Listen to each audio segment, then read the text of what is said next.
Ayun, magandang hapon mga kalapatids. Araw ngayon hapon ngayon ng Martes mga kalapatids. At tayo'y nandito sa ating kulungan ng kalapati. Ano? Dahil schedule ngayon ng ating basketing o tinatawag na loading sa ating mga kalapati. No? At yun na nga, no, magbabasket tayo o maglo-loading tayo ng ating mga kalapati sa ating loading station doon sa ating club mga kalapatids.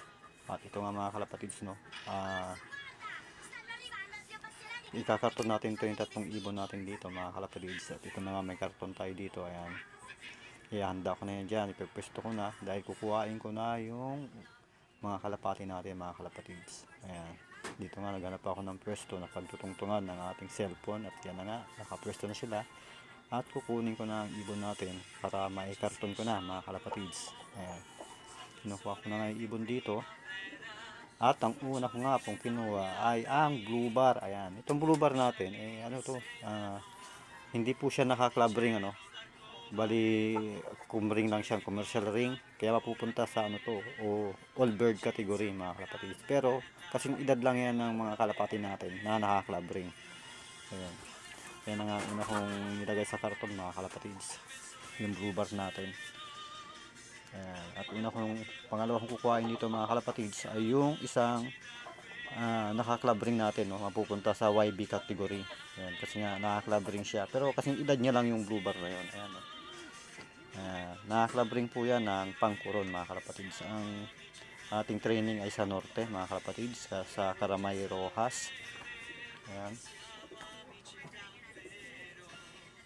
At ang distance nga ng Karamay Rojas mula dito sa atin hanggang doon ay nasa 70 kilometer air distance mga kalapatids. Yan ang layo niya, no, dito sa atin.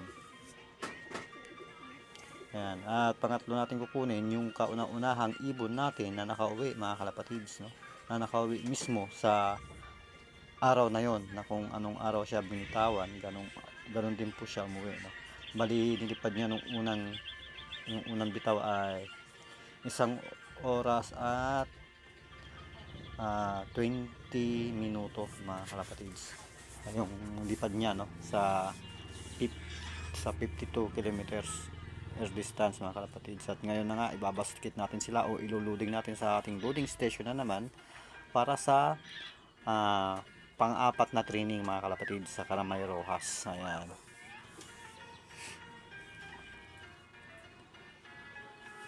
At yan na nga mga kalapatids, tapos na natin may basket o may karton yung tatlo nating kalapate.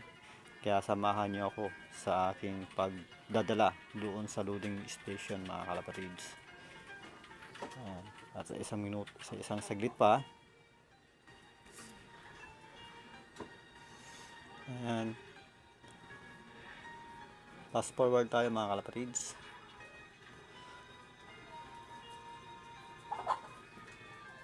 At yun na nga mga kalapatids. Bye.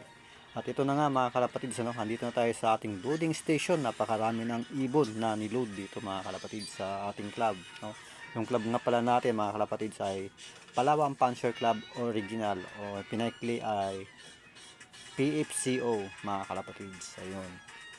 Ayan na nga po, no, sa bahay tayo ni Pres Erwin Baya Acha, yung shout out. At kasama na nga pala natin dito sa ating paglulod ng ating ibon ay si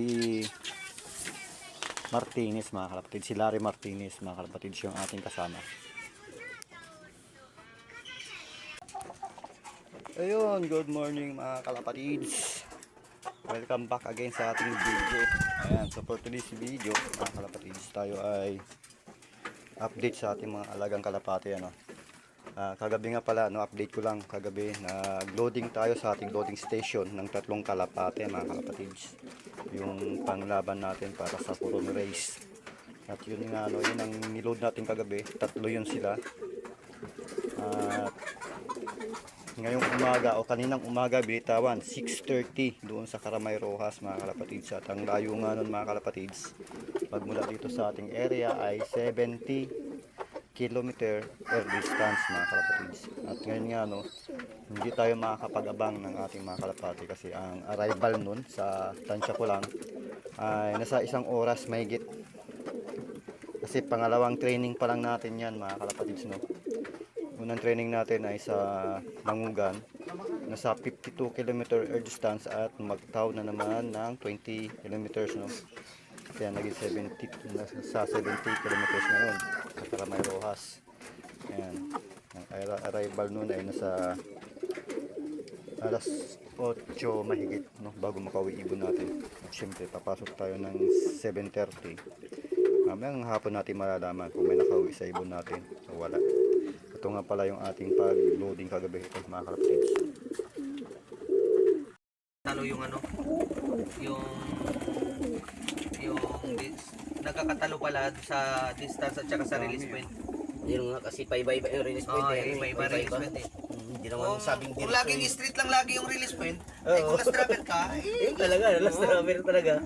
yung kalsada kasi nagpapaganon-ganon yan eh. Oo. Eh kung nagtaon na, kunyari, At dito saka ba eh. ano, ang sa isip ko, tabing dagat ako, dagat kasi paikot eh. Oo nga, paikot Yun, nga. paikot yung dagat eh. Oo. Yun ang naisip.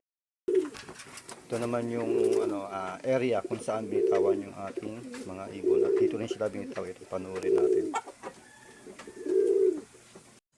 Alright mga kalapatid, unang segundo na lang, bibitawan na natin itong ating mga ibon. Game, 6:30. 6:30 na. Target lang. Wala na bang sasakyan? Nilang. Meron, motor.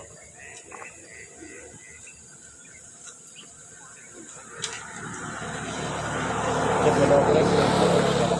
Okay. 1, 2, 3. Ayan mga kalapatids.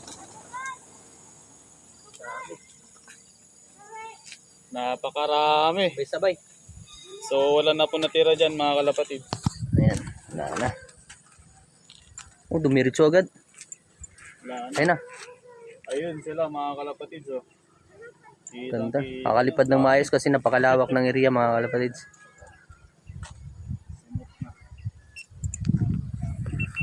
Alright. Mga kalapatids, no, hanggang dito na yung ating video. Ayan, update tayo mamaya pag uwi natin kaling trabaho. Bye.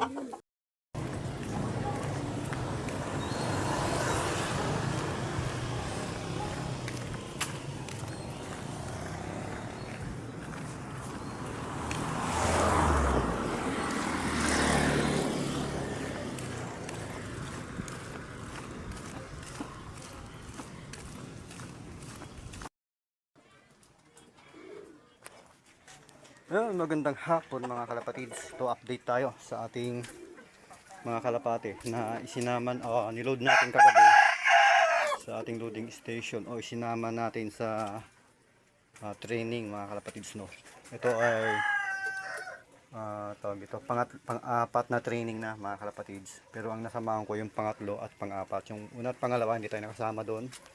Ang unang nasama natin ay yung pangatlo, 52 kilometers air distance, at yung pangalawang sama natin o yung pang-apat ay sa Karamay Rojas mga kalapatids ay nasa 70 kilometer air distance. At update natin yung ibon natin na sinama natin sa training mga kalapatids. Sa tatlo meron tayong nakawing dalawa. Ayan, oh. Yung blue bar na yan at yung yung red ring natin na ayan, oh. Red ring na club ring. Ayun. Bali tatlo sila, no. Ibig sabihin, hindi nakauwi yung isa, no. Kapatid nito 'yon. Yun, matanda lang yun dito mga kalapatids. Kasi ito yung pinabata. Matanda ito, bago yan. Yung blue bar na yan. Ay, kasing edad lang nila yan mga kalapatids. Ay, kasing edad yun nung hindi pa nakauwi mga kalapatids. Kaya, yan yung update natin sa ating ibon mga kalapatids. Kaya meron pa tayong isasama sa Sabado ay natin, no, first pooling natin sa Sabado mga kalapatids. Kaya sasama natin to, yung dalawa na to. Pag makauwi pa yung isa, tatlo na ulit sila, no. Sana makauwi pa mga kalapatids. Yan ang good news natin mga kalapatids. Ang hindi lang natin alam mga kalapatids kung anong oras sila nakauwi o nakarating dito sa ating lopa, no. Pero ang importante doon ay nakauwi sila mga kalapatids. Ayan, 72 kilometers mga kalapatids, no, ang nilipad nila. 70 kilometer air distance yun mga kalapatids. O, kung sa land distance, eh, nasa ano yun? Nasa 135, ganyan. 135, 33 kilometers sa land distance, mga kalapatids. Eh, sa ano tayo? Sa air distance tayo, 70. Ayan. Yun, magandang hapon sa ating lahat. Salamat at may nakawi pa tayong ibon, dalawa. Ayan. Bye.